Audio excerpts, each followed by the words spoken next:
I raised 3 children for 15 years before discovering none of them were mine. That confession probably makes you think I'm some bitter man looking for sympathy. But let me pull back the curtain and show you what my life looked like before everything shattered into 1,000 irreparable pieces. Every morning started the same way, 6 a.m. alarm cutting through the darkness like a blade. I'd slip out of bed carefully, trying not to wake Linda, and pad downstairs to make coffee. The ritual was sacred. 2 scoops of Colombian dark roast, splash of cream, no sugar. By 6:15, I was backing my truck out of the driveway, heading to whatever construction site needed my supervision that day. I loved my work. There's something honest about construction. You can see what you've built at the end of each day, measure progress in concrete and steel. Problems have solutions. Plans become reality. If only marriage worked the same way, coming home was the best part. I'd pull into our driveway around 5:30, muscles aching from a day of walking job sites and solving problems. But my heart would lift seeing our house, the 4-bedroom colonial we'd bought when Madison was born. White picket fence, red front door, Linda's flower garden blooming along the walkway. It looked like something from a magazine about American dreams.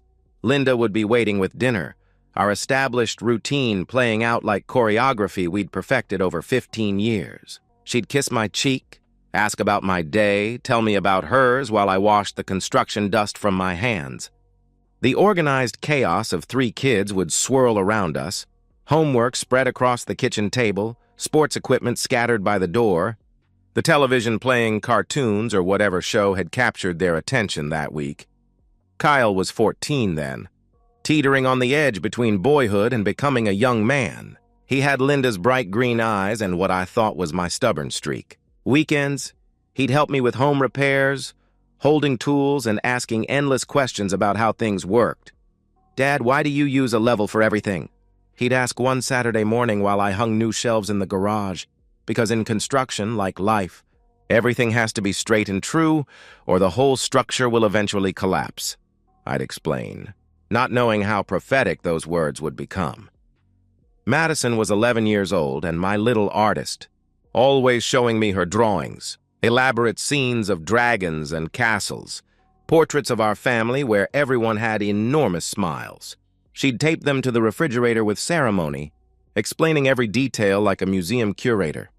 "This is you, Daddy, and you're wearing your hard hat because you build important things," she'd say, pointing to her latest creation. Her drawings always made our family look perfect, complete, unbreakable. Then there was Emma, 7 years old and pure sunshine distilled into a tiny human being. She still believed I could fix anything that was broken, still young enough to climb into my lap for bedtime stories without feeling embarrassed. "Tell me about the princess who wasn't afraid of dragons," she'd demand each night. And I'd spin tales about brave princesses who saved kingdoms while she fell asleep against my chest, smelling like strawberry shampoo and innocence. Looking back, I can see our marriage with painful clarity. 15 years mostly happy, or what I thought was happy. We'd had the normal ups and downs that every couple faces, financial stress when I was starting my contracting business, sleepless nights with newborns, the inevitable arguments about whose turn it was to handle school pickup or grocery shopping. But we'd weathered everything together, or so I believed. Linda had given up her career as a dental hygienist to raise our children. It was her choice, she said, and I supported it completely. I worked overtime, took on extra projects, built my business from nothing because I wanted her to never worry about money. She handled the finances, managed the household, kept our family running while I focused on providing. Division of labor, mutual respect, partnership, all the things marriage counselors say make relationships work. The mundane intimacy of long marriage surrounded us like background music. I knew her coffee order by heart, medium vanilla latte, extra shot, oat milk. She hummed while folding laundry, always the same melody from some song she'd loved in college. We had inside jokes that wouldn't make sense to anyone else, the way she'd say construction season whenever I got obsessed with a home improvement project, or how I'd call her boss lady when she was organizing everyone's schedules. I felt grateful, blessed even. While marriages around us crumbled, My brother Mike was on his second divorce. Linda's sister Rebecca was perpetually single and bitter about it. Our family felt solid. We went to Kyle's baseball games together, attended Madison's art shows, celebrated Emma's kindergarten graduation. We looked like success. We looked like people who'd figured out how to make it work. There were small details that I included in my memory without emphasis. The way you notice wallpaper without really seeing the pattern. Linda's phone was always face down on the kitchen counter, which seemed normal. Who wants to be interrupted during family dinner? She took occasional weekend girls' trips to the city with Rebecca or college friends, returning refreshed and affectionate. Sometimes she seemed distant after we made love, staring at the ceiling with an expression I couldn't read. But 15 years of marriage teaches you that moods are temporary, that intimacy has its rhythms. These things were just the texture of married life, I thought. Every relationship has its small mysteries, its private spaces. I trusted Linda completely. Trust was the foundation everything else was built on, and I'd never had a reason to question it.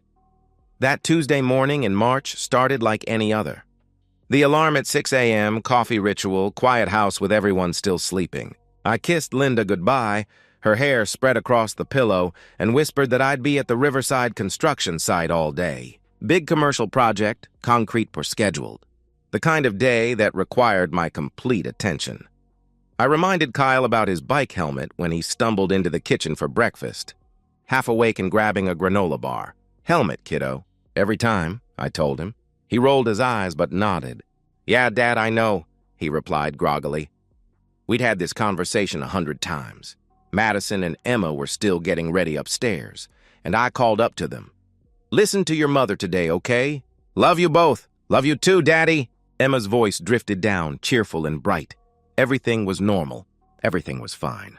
My phone was in my pocket, silent and unaware that in a few hours it would ring with the call that would destroy my world. I backed out of the driveway, waved at Linda through the bedroom window, and drove toward what I thought was just another ordinary day. I had no idea that would be the last morning I'd ever trust my wife. By that afternoon, biology would expose what 15 years of lies had hidden. The phone rang at 2:47 p.m. I was hunched over blueprints in the construction trailer, red pen in hand, marking corrections on the electrical layout when I saw Mercy General Hospital flash across my screen. My stomach dropped before I even answered, the way it does when you know something terrible is about to reshape your life. Mr. Brennan? The nurse's voice was professionally calm, trained to deliver bad news without causing panic. This is Mercy General. Your son Kyle was involved in an accident. I was already standing, already reaching for my keys. How bad? I asked. He was hit by a car while riding his bicycle near Roosevelt Middle School, she explained. He's stable, conscious, but he needs an immediate blood transfusion. Can you get here quickly? I was sprinting to my truck before she finished talking. The 20-minute drive to the hospital passed in a blur of red lights, run and speed limits ignored. My hands gripped the steering wheel so tightly my knuckles went white, my mind spinning through worst-case scenarios while my heart hammered against my ribs. Kyle, my firstborn. The boy who used to climb into my lap during thunderstorms, who'd helped me build a treehouse last summer, who was just starting to tower over his mother and ask shy questions about girls. Please let him be okay. Please let him be okay. The emergency room hit me like a physical assault. Fluorescent lights too bright. Antiseptic smell burning my nostrils. Controlled chaos of medical professionals moving with urgent purpose. I spotted Linda immediately, collapsed in a plastic chair by the intake desk, mascara streaked down her pale cheeks. Linda, I called, and she looked up with red-rimmed eyes. Oh God, Thomas, I'm so glad you're here, she said, standing and falling against me, trembling. He was riding to Kevin's house after school. The car came out of nowhere. They said he needs blood, and they need it soon. I held her briefly, then pulled back. Where is he? I asked. Room 7. Dr. Okafor is with him, she replied. I found my son propped up in a hospital bed that made him look impossibly young and vulnerable. His left leg was grotesquely angled, clearly broken, and his face was pale as paper except for the angry road rash across his left cheek. But his eyes were open, and he managed a weak smile when he saw me. Hey, Dad, he said softly. "Hey there, tough guy," I replied, moving to his bedside, careful not to jostle the IV lines. "How are you feeling?" "Like I got hit by a car," he answered, attempting our usual banter despite the pain medication making his words slightly slurred. Dr. Raymond Okafor entered then, a tall, serious man with kind eyes behind wire-rimmed glasses. He introduced himself with a firm handshake and got straight to business. "Kyle has a compound fracture of the tibia and significant blood loss from internal bleeding," he explained. "We've stabilized him, but he needs a transfusion within the hour. Are you willing to donate?" "Whatever he needs," I answered without hesitation. "Take it all if you have to." Dr. Okafor smiled. "We won't need everything. Just roll up your sleeve," he said. The nurse drew my blood with practiced efficiency. I sat in the uncomfortable chair watching the dark red flow into the collection bag, thinking about all the times Kyle had scraped his knees and I'd cleaned his cuts. Blood was blood. Family taking care of family. The most natural thing in the world. 10 minutes passed. Dr. Okafor returned, and something in his expression made my chest tighten. His professional demeanor had shifted, become more careful, like he was navigating a minefield. "Mr. Brennan, Mrs. Brennan, could I speak with you privately?" he asked. We followed him to a small consultation room. Linda's hand found mine automatically, the way it had during every crisis we'd faced together. Dr. Okafor sat across from us, his words careful and clinical. "I need to share something unexpected about the blood work," he began. "Kyle's blood type is AB positive." He paused, looking directly at me. "Mr. Brennan, your blood type is O positive. That genetic combination is impossible. An O positive father cannot have an AB positive child." The words hit me like a physical blow. I stared at him, certain I'd misheard. "I'm sorry, what?" I asked. "Kyle cannot be your biological son," he said quietly. The room tilted. Linda's hand went limp in mine, and when I turned to look at her, I watched the color drain from her face in real time. Her green eyes were wide, terrified, and in that instant, that terrible world-ending instant, I understood that she knew. She'd always known. "There has to be a mistake," I heard myself saying, my voice sounding far away. "Hospital mix-up." "Clerical error." "Test contamination." I was grasping for logical explanations while my foundation crumbled beneath me. Dr. Okafor was sympathetic but firm. "I ran the test twice, Mr. Brennan. The results are definitive." "I'm very sorry," he said. I looked at Kyle through the consultation room window. My son, the boy I'd taught to ride a bike, whose first word was Dada, who had my mannerisms and gestures but not, apparently, my blood. 14 years of fatherhood suddenly cast in a different light. Linda was stammering beside me, her voice high and desperate. "This has to be wrong. Maybe there was paperwork mixed up when he was born. Hospitals make mistakes all the time," she said. I forced myself to nod, to play along, to act like this was just a medical mystery we'd solve later. But my mind was already racing, already calculating, already knowing that one impossible blood type meant everything I'd believed for 15 years might be built on lies. "We'll use blood from our bank for Kyle's transfusion," Dr. Okafor said gently. "He'll be fine. This doesn't affect his treatment at all."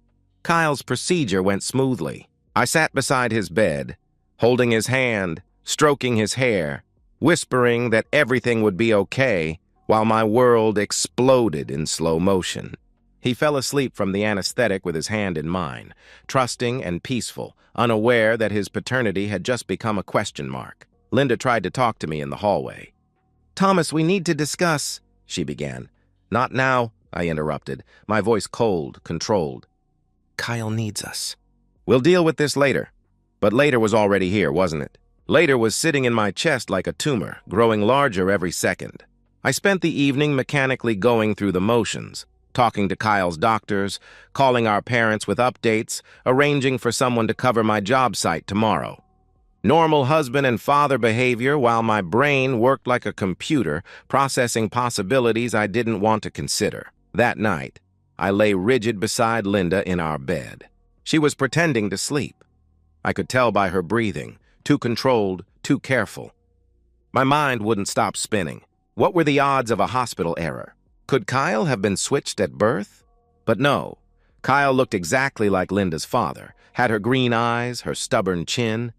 The genetics worked perfectly on her side. The problem was my side. The problem was that Kyle might not be mine at all. And if Kyle wasn't mine, what about Madison? What about Emma? At 3 a.m., unable to bear another second of uncertainty, I slipped out of bed as quietly as possible. Linda didn't stir. I grabbed my keys from the kitchen counter and drove through empty streets to the 24-hour pharmacy on Elm Street. I bought 3 paternity test kits that night, my hands shaking as I placed them on the counter. The teenage cashier looked bored, probably assumed I was buying them for someone else's drama. I told myself I was being paranoid, that the hospital was wrong, that there had to be an explanation that didn't destroy everything. But somewhere deep down, I already knew the truth, and I knew it was worse than just Kyle. The 2 weeks waiting for results were psychological torture disguised as normal life. I became a master of performance art, playing the role of loving husband and devoted father while my soul rotted from the inside out. Every morning, I woke at 6 a.m., made coffee, kissed Linda goodbye, and drove to work. Every evening, I came home, helped with homework, ate dinner, watched television, and went to bed beside the woman who might have been lying to me for our entire marriage. But underneath the routine, I was conducting an investigation with the methodical patience of a man who builds skyscrapers for a living. I collected DNA samples from my children with calculated casualness that would have impressed a forensics expert. Madison spilled orange juice on her school uniform one morning, and I dabbed her mouth with a napkin, slipping the napkin into a plastic bag when she wasn't looking. "Daddy's just cleaning up," I said when she looked at me curiously, my voice steady while my heart hammered. Emma had a loose tooth that she kept wiggling obsessively. I offered to check it with a cotton swab, gently scraping the inside of her cheek. "Just making sure it's ready to come out, sweetheart," I explained. She giggled and bounced away, completely trusting. The cotton swab went into another bag, labeled and stored in my truck's glove. Compartment Kyle's sample was already handled. I'd kept the hospital's blood work, information, and obtained an additional sample when I brought him lunch. During his recovery. "Just want to make sure." "You're healing properly, buddy," I told him. He was too grateful for the attention to question why I needed a cheek swab.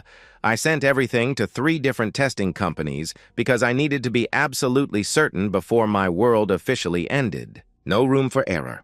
No possibility of lab contamination or mix-ups. If I was going to destroy my family, I needed irrefutable proof. Linda was watching me during those 2 weeks. She knew something was wrong. Wives develop radar for their husbands' emotional states after 15 years, but she couldn't be sure how much I suspected. She asked repeatedly if I was okay, if I was upset about Kyle's accident, if something was bothering me at work. I perfected my mask, tired smile, kiss on the forehead. "Just work stress, honey." "The Riverside project is behind schedule," I'd reply, giving her nothing to grab onto, no opening for manipulation or explanation. Every conversation was surface level, polite, distant. But I caught her staring at me sometimes with this desperate, calculating expression, like she was trying to gauge whether our marriage was about to implode. She'd watch me interact with the children, studying my face for signs of suspicion or withdrawal. When I'd look back at her, she'd quickly smile and pretend she'd been doing something else. The nights were the absolute worst. I'd lie beside Linda in our king-sized bed, the same bed where we'd conceived, or where I thought we'd conceived our children, and wonder how many times she'd lied to my face. How many times she'd come home from an affair and climbed into bed with me. How many times I'd made love to her while she carried another man's child. The rage built like pressure in a sealed container, but I kept it locked down. Not yet, not until I had proof. Not until I could plan properly. I watched my children with new, horrible awareness. Kyle's nose, whose nose was that? Not mine, apparently. Madison's laugh, which I'd always thought sounded like mine, was that some stranger's genetic legacy? Emma's mathematical aptitude that seemed to come from nowhere, since neither Linda nor I were particularly good with numbers, whose intelligence had gifted her that talent. I'd memorized their faces over years of fatherhood, but now I was studying them like crime scene evidence, looking for traces of men I'd never met. The curve of Kyle's jaw, The way Madison tilted her head when she was thinking, Emma's dimples that appeared when she smiled. Which features were Linda's and which belonged to the ghosts of her betrayal. I also began documenting everything with the thoroughness of a man building a legal case. Linda's schedule, her phone usage patterns, her behavioral quirks that I'd previously attributed to normal marital rhythm. She left for book club every Thursday evening. When had that started? 2 years ago? 3? She'd joined a hiking group that met Saturday mornings. Strange, since Linda had never shown interest in hiking before. I started checking our bank statements for the first time in years. Linda handled all our finances, and I'd trusted her completely. Another mistake in a marriage apparently built on them. But I found nothing unusual. No secret credit cards, no mysterious withdrawals, no payments to hotels or gifts for unknown recipients. Whatever affairs she'd conducted, she was smart enough not to leave a paper trail. I began remembering things with new context. The weekend 2 years ago when she'd visited her sick aunt in Cleveland while I stayed home with the kids, I'd never met this aunt, and Linda had returned suspiciously refreshed for someone who'd spent 2 days in a hospital.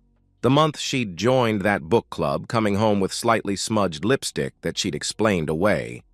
We stopped for drinks after discussing the novel, she'd said.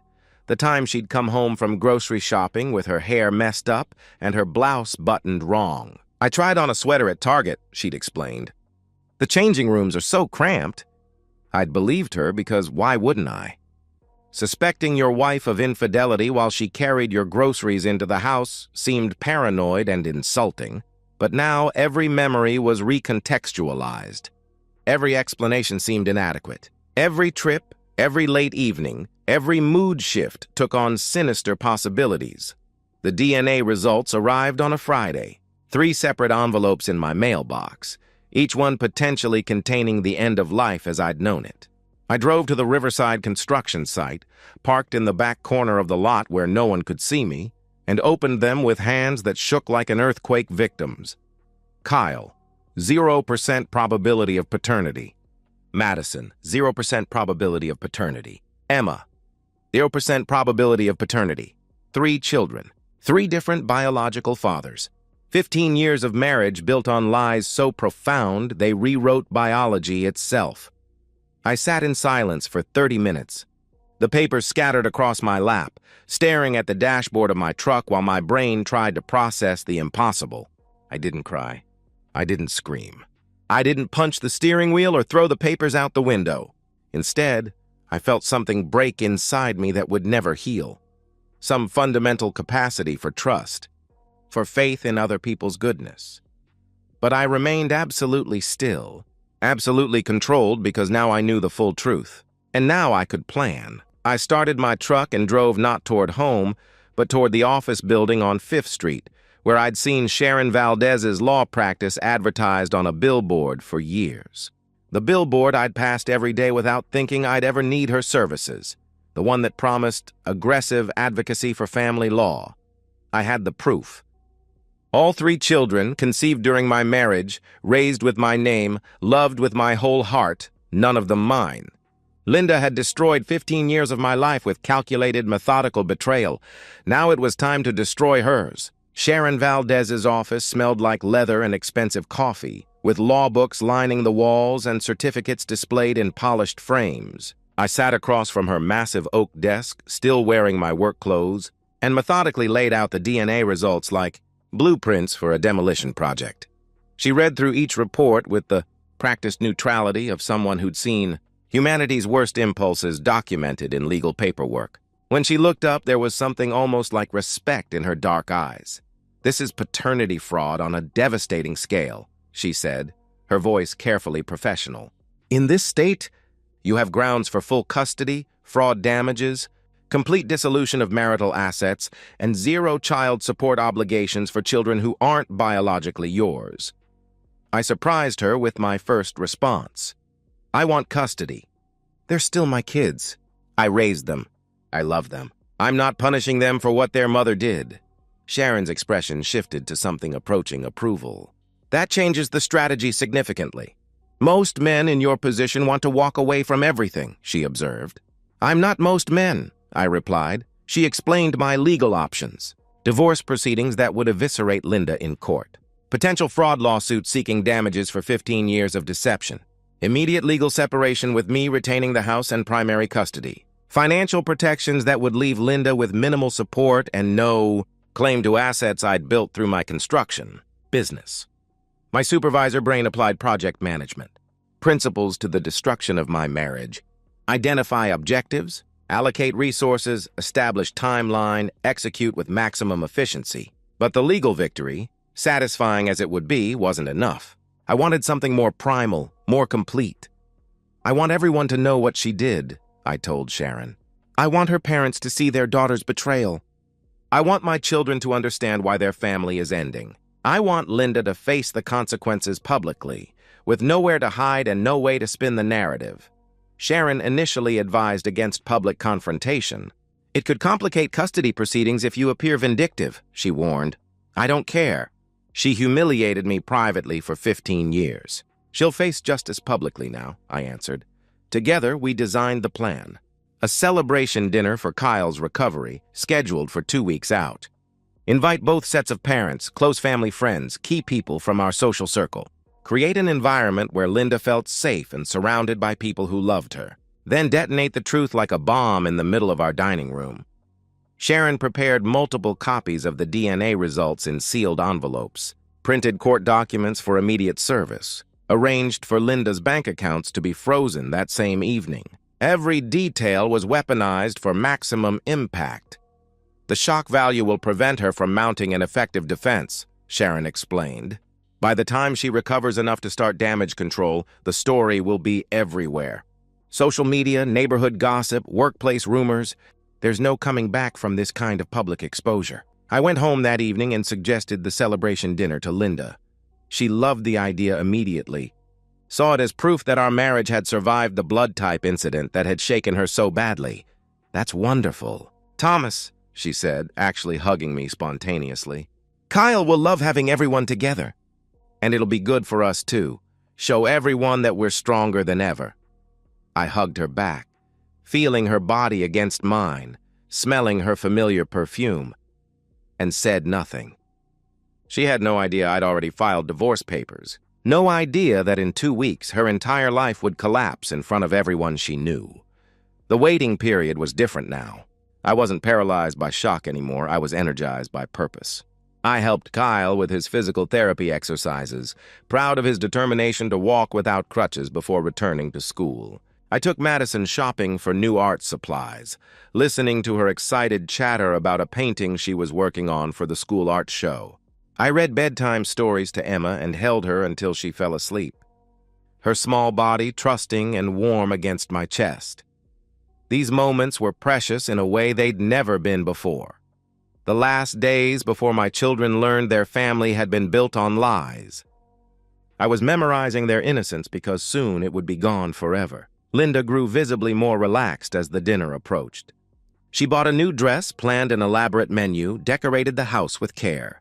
She actually hummed while she worked, the same melody from college that she always hummed when she was truly happy. One evening, she came up behind me while I was helping Kyle with his homework and wrapped her arms around my shoulders. "I'm so glad we're okay," she whispered. "For a while there, I was worried that the blood type thing might make you question everything. But you trust me, don't you? You know I'd never do anything to hurt our family." I leaned back against her, feeling her warmth, and patted her arm. "Of course I trust you," I replied. The lie came easily now. Inside, I was counting down the days until she lost everything. She had no idea that the dinner she was planning so carefully would be her public execution. No idea that the guests she was so excited to see would be witnesses to her complete destruction. No idea that the husband she thought she'd successfully deceived was about to demonstrate that 15 years of lies had consequences. The celebration dinner was scheduled for Saturday evening. By Sunday morning, Linda's life as she knew it would be over.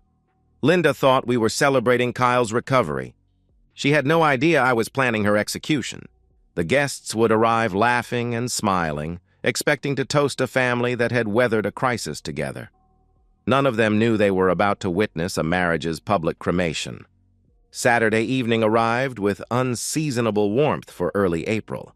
The dining room looked perfect. I had to admit Linda knew how to stage an event. Italian catering from Antonio's, our favorite restaurant, filled the house with garlic and basil aromas. Our best dishes gleamed on the table, tall candles created intimate lighting, and fresh flowers from Linda's garden served as centerpieces. 20 guests filled our house with laughter and conversation. Both sets of parents had driven in for the occasion. My mother and father from across town, Linda's parents from their retirement community an hour away. Linda's sister Rebecca was there with her latest boyfriend. My brother Mike with his new girlfriend Sarah. Close family friends who'd watched our children grow up. Couples we'd known since Kyle was in diapers. Kyle moved around on crutches but smiled constantly, basking in the attention. He loved being the center of celebration, loved having his grandparents fuss over him and ask detailed questions about the accident. Madison and Emma had helped set the table earlier, excited about the party, wearing their best dresses and showing off for the relatives they didn't see often enough. Linda was radiant in her new blue dress, the same shade as the one I'd bought her for our 10th anniversary. She moved through the room with graceful hostess energy, refilling wine glasses, making sure everyone had enough to eat, laughing at her father's embarrassing stories. She caught my eye across the crowded dining room and mouthed, "I love you," her face glowing with happiness. I nodded back, my expression neutral, my heart empty. Dinner was loud with overlapping conversations and family warmth. Linda's father told the story about Kyle's first haircut, how he'd screamed so loudly that other customers fled the barbershop. My mother praised Linda's parenting skills, talking about how well-adjusted and polite our children were. Everyone toasted to Kyle's recovery, to family resilience, to health and happiness. Linda reached over and squeezed my hand under the table during one of the toasts. Her fingers were warm, familiar, trusting. I didn't squeeze back. When dessert was cleared and everyone had settled into post-meal contentment, I stood and tapped my wine glass with a fork. The room gradually quieted, conversations dying as faces turned toward me expectantly. Linda smiled up at me, probably thinking I was about to give a touching speech about family strength and gratitude. Instead, I began. 2 weeks ago, Kyle had an accident. At the hospital, I tried to donate blood for his transfusion, I announced. I paused, letting the words settle. The doctor told me something interesting. My blood type makes it genetically impossible for me to be Kyle's father. The smile froze on Linda's face like a photograph. Confused silence rippled across the table. I watched my father's expression shift from relaxed contentment to sharp attention. I continued, pulling sealed envelopes from my jacket pocket. I took DNA tests. For Kyle, Madison, and Emma. These are the results from 3 separate laboratories. I began distributing envelopes to each adult at the table with the mechanical efficiency of a mailman. I thought you should all see them. Linda was on her feet now, her voice rising with panic. Thomas, don't, please. We can discuss this privately, she pleaded. But I was committed now, past the point of mercy or discretion. Everyone deserves to know the truth, I stated flatly. My mother opened her envelope first. I watched her face transform from confusion to horror as she read, her hand flying to her mouth, a small, wounded sound escaping her lips. Linda's father opened his copy next, his complexion darkening to dangerous red as he processed the information. "What the hell is this?" he demanded, his voice carrying clearly through the suddenly silent room. Other guests were opening their envelopes now, expressions shifting from bewilderment to shock to disgust. The atmosphere changed like air pressure before a tornado, heavy and electrically charged. Kyle grabbed his copy with shaking 14-year-old hands. I watched my son's face go through a terrible progression. Confusion, comprehension, devastation, rage. "Dad?" His voice cracked like it was changing all over again. "What does this mean?" I kept my voice steady, precise, merciless. "It means none of you are biologically mine. Your mother had affairs, multiple affairs during our marriage. 3 different men fathered you. She let me believe you were all my children, while she systematically betrayed our family." The words landed like artillery shells. The room erupted in chaos. Linda was crying now, mascara streaming down her cheeks, trying to speak over the explosion of voices. "It's not. I can explain. They might have been Thomas's. I thought," she stammered. Linda's father roared over her stammering. "Who? Who did you do this with?" His face was purple with rage, 20 years of love for his daughter transforming into fury and disgust.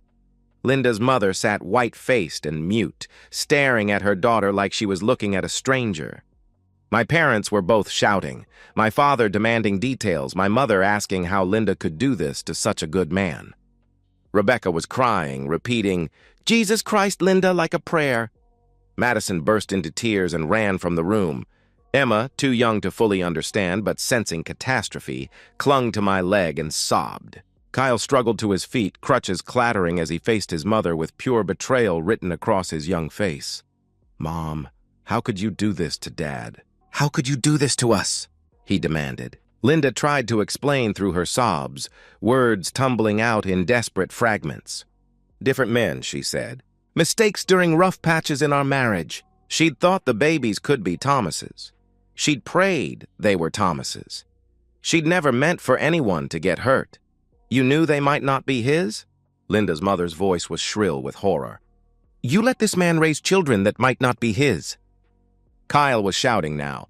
"You let us believe we were a real family. You let me call him Dad for 14 years when you knew. His voice broke with the weight of betrayal. Linda reached for her son, but he jerked away violently. "Don't touch me," he snapped. I crouched down and pulled Madison, who had returned, unable to stay away despite her tears, and Emma close to me. My voice when I spoke to them was the only gentle thing in that room of chaos. "I'm your dad in every way that matters," I told them, loud enough for everyone to hear. "I've raised you since you were born. I've loved you every single day of your lives. What your mother did doesn't change how I feel about you. You're my daughters, and nothing will ever change that." Madison sobbed into my shoulder. Emma pressed her face against my neck, not understanding the words but understanding the emotion. Kyle stared at us with something like wonder, like he'd been afraid I might reject him. I stood, still holding the girls, and delivered the final blow with cold finality. "I've filed for divorce. Full custody. I'm keeping the house. Linda will receive minimal support. Enough for an apartment, nothing more. She can visit if the children want to see her, but she will not live under my roof anymore." Linda's father looked at his daughter with absolute disgust. "Don't come home. I don't want you in my house. You destroyed your family. You're a disgrace. Dad!" Linda screamed, reaching for him, but he turned away. Linda tried one last desperate appeal. "The kids need their mother." Kyle's voice cut through her plea like a blade. "I need my dad. You lied to all of us. You lied for my whole life." The finality in his teenage voice, the complete rejection from the child she'd birthed, broke something visible in Linda. She collapsed into a chair, sobbing uncontrollably, her support system evaporating around her. The other adults were leaving now, muttering shocked conversations, avoiding eye contact with Linda. My brother Mike squeezed my shoulder and whispered, "Call me if you need anything." Rebecca stopped long enough to say, "I'm sorry, Thomas. I had no idea. I would have stopped her if I'd known." The dining room emptied except for immediate family. Linda's parents left without saying goodbye to their daughter. My parents stayed long enough to hug their grandchildren and promise everything would be okay. "You're still our grandbabies," my mother whispered to Madison and Emma. Nothing changes that. When the house was finally quiet, Linda sat alone at the dining table, surrounded by the wreckage of her life. Half-eaten dessert plates, abandoned wine glasses, crumpled napkins, and the scattered DNA reports that had destroyed everything. Kyle broke the silence, his voice hollow but determined. "I want to stay with Dad." Madison nodded through her tears. "Me too." Emma looked confused but stayed pressed against my side. Linda tried one more time. "Please, Thomas. We can work through this. Marriage counseling, therapy." I cut her off with brutal finality. "You built our family on lies for 15 years. I'm going to build a real family with my children now, one based on honesty and trust." "You're not part of that anymore." Linda's sobs echoed through our empty house as she realized she'd lost everything in one evening. her husband, her children, her parents' respect, her entire social network. She'd gambled with our family for 9 years and lost everything when the truth finally came. I gathered my traumatized children close and began the long process of explaining that, while their mother had betrayed everyone who loved her, I would never abandon them. They were mine in every way that mattered, and no DNA test would ever change that. Linda had lost everything in one evening. But as satisfying as her destruction was, the real work was just beginning. Rebuilding 3 shattered children who'd learned their entire family history was a lie. 18 months after I exposed my wife's betrayal, people still ask if I regret how I did it. They think publicly humiliating her was cruel. I tell them the truth. I don't regret a single second. 3 months after, Linda moved into a cramped 1-bedroom apartment working part-time retail for $12 an hour. Her parents wouldn't help financially. Her father still refused to speak to her. The divorce was swift and brutal. Linda received almost nothing. The court ruled that 15 years of systematic deception voided any claim to assets I'd built. The children refused her calls. Kyle blocked her number entirely. 6 months after, Kyle came to me wanting to know about his biological father. We searched DNA databases together, finding distant relatives but no direct match. Kyle stared at the screen, then turned to me. "You're my dad."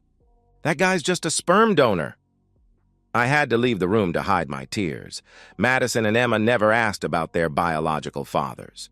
Our house developed new rhythms. Breakfast together every morning, homework at the kitchen table, Friday movie nights. My parents stepped up, picking up kids from school, teaching Kyle practical skills. Family was redefined by presence, not biology, 1 year after. Linda begged for contact through letters, gifts, emails. Finally, Kyle agreed to meet her for coffee with me present. She looked smaller, worn down, apologizing and making excuses. Kyle listened without sympathy. "You made choices." Big difference. The meeting ended without reconciliation. 18 months after, I met Angela, a nurse from Kyle's hospital. We dated slowly, carefully. The kids liked her. She didn't try to replace Linda, just brought warmth and honesty. Kyle approved. "She actually respects you, Dad. Family isn't DNA. It's showing up every day, choosing your children, never walking away." Linda lost everything: husband, children, parents' respect, community standing. She lives alone now, working retail, sending unanswered letters. I didn't just survive Linda's betrayal. I chose my children, and they chose me back. We built something real from the wreckage, a family based on honesty instead of lies, daily choice instead of genetic accident. That choice mattered more than any DNA test ever could. And so, we've reached the end of today's story. Was it what you expected, or did it take a twist you didn't see coming? I'm curious to hear your thoughts. Share them in the comments below, and let's get a conversation going. If this story kept you hooked, make sure to hit that like button. And if you're new here or just haven't subscribed yet, now's the perfect time to join our community. I bring you fresh, captivating stories every day, so click that subscribe button and turn on notifications so you never miss out. Thanks for watching, and I'll see you in the next one.